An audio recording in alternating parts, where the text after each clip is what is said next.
Donc fin du cours sur les plantes et je reprends le diaporama là où je l'avais laissé. Donc les acacias ont mis en place de longues épines, ce qui est une adaptation morphologique pour éviter qu'ils ne soient broutés par les herbivores. Ceci étant, certaines antilopes viennent dévorer leurs feuilles, comme par exemple le koudou.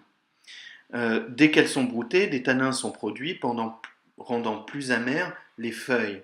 Ça, c'est une adaptation métabolique de la cellule. De plus, des substances volatiles peuvent être libérées dans l'air ou dans le sol pour prévenir du danger des arbres voisins. C'est l'éthylène qui est sécrété majoritairement. Dans ce cas, ces derniers vont alors produire à leur tour plus de tanins, dégoûtant ainsi les herbivores et les repoussant, voire même les tuer. Alors, un autre exemple est vraiment fameux, c'est celui des plantes qui sécrètent des substances très toxiques.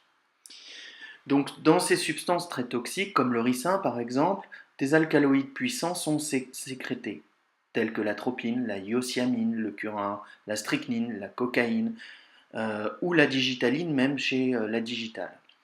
Ce sont des substances qui provoquent soit des neuroparalysies des animaux, soit la mort des animaux. Et c'est radical, et dans ce cas-là, généralement, il y a un apprentissage pour ne plus remanger cette plante. Alors, ce qu'on a vu en TP, c'est le cas de la misère, puisque la misère est capable de sécréter de l'oxalate de calcium, donc de fabriquer de l'oxalate de calcium, dans des cellules un peu spécialisées qu'on appelle des idioblastes, mais peu importe, ce qui provoque des épines. Et lorsque les herbivores viennent manger cette misère, ils se plantent ces épines dans la cavité buccale.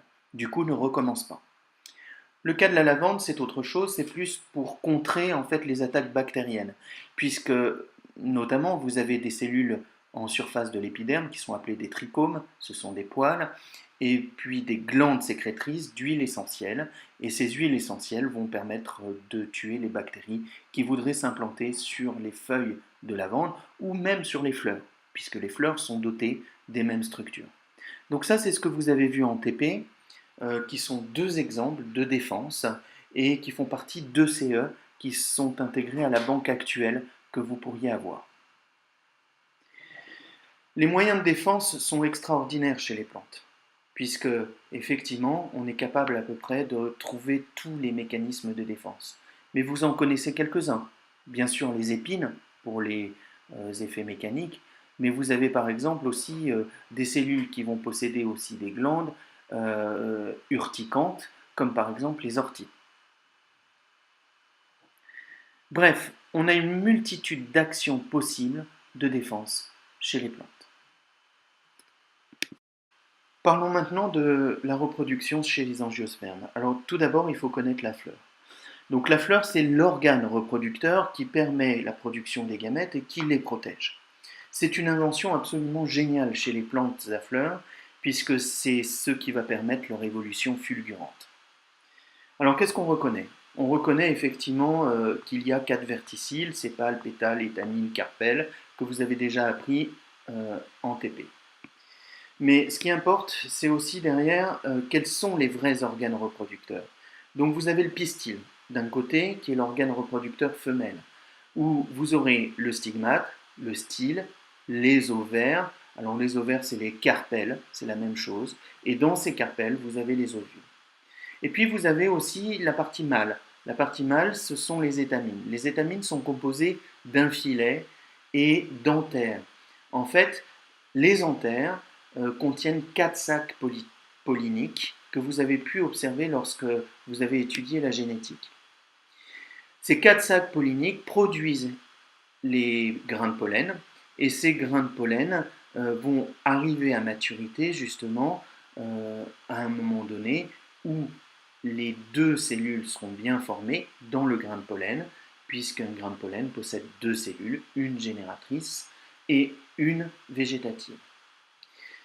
Donc quand l'anther arrive à maturité, le sac se déchire, libérant ainsi les pollens, et la plupart du temps, ce que vous voyez des étamines, ce sont des étamines qui sont arrivées à maturité. Alors comment se met en place la fleur?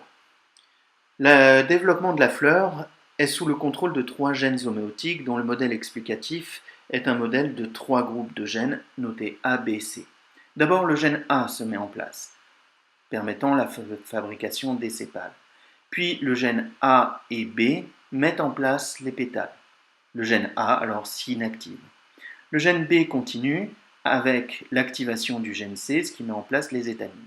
Et enfin, en dernier lieu, le gène B s'inactive et c'est le gène C qui produit tout seul les carpelles. Ce modèle explicatif, vous l'avez vu dans le TP, vous avez le diaporama en TP qui est très complet sur les mutants. Vous pourriez avoir une étude de doc là-dessus à l'écrit. Voici une autre représentation des gènes classe A, B, C, que vous voyez très bien. Et puis la photo qui va suivre est une représentation en microscopie électronique à balayage où vous reconnaissez les cellules.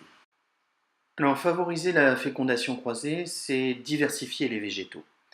Et les végétaux vont le faire soit par le biais du vent, ce qu'on appelle l'anémogamie, soit par le biais de l'eau, c'est ce qu'on appelle l'hydrogamie, soit par le biais des animaux, c'est ce qu'on appelle la zoogamie, et plus spécifiquement l'entomogamie pour les insectes. Alors certaines plantes peuvent être fécondées que par un seul type d'insecte, c'est une coévolution très étroite dont l'une vous est décrite dans le cours.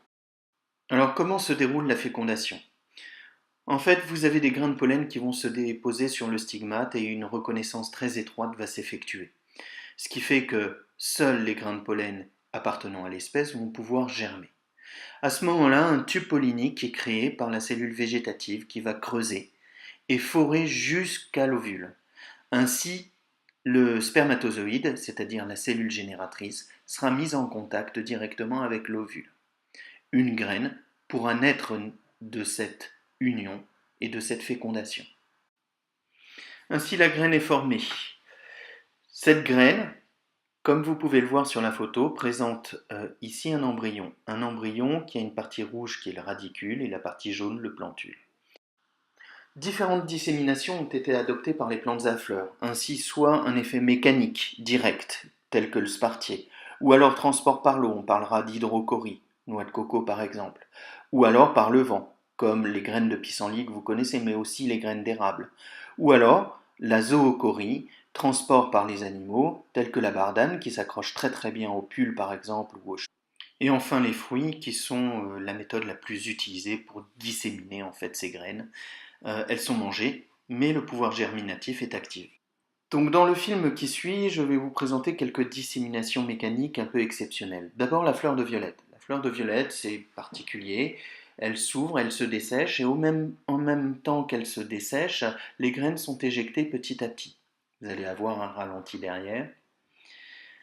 Donc vous voyez que là, la cosse se rigidifie, et en se rigidifiant, elle éjecte petit à petit en pressant les graines, ce qui permet aux graines d'aller plus ou moins loin. Une autre plante, contrairement à ce qui est écrit, c'est pas une sensitive, mais plutôt une impatience. Et cette impatience, en fait, elle explose complètement sous juste des vibrations. Donc, les graines sont éjectées dans toutes les directions de l'espace à partir du moment où la plante reçoit un choc ou une vibration. Donc là encore, c'est la pression hydraulique qui permet en fait cette éjection en principe. Mais alors le plus drôle, c'est certainement le cas du concombre gicleur ou cracheur, le concombre aussi d'eau. Donc ce concombre en fait a stocké de l'eau sous très haute pression, ce qui fait qu'à la moindre vibration, le pédoncule se détache et dans ce cas-là, l'eau va éjecter toutes les graines, permettant une dissémination locale évidemment, mais quand même à une certaine distance de la plante mère. Donc vous voyez ici les effets justement de ce concombre gicleur. Mais ce qui a permis la plus grande radiation adaptative des plantes à fleurs, c'est certainement, encore une fois, l'association ou la coévolution entre les animaux et ces angiospermes.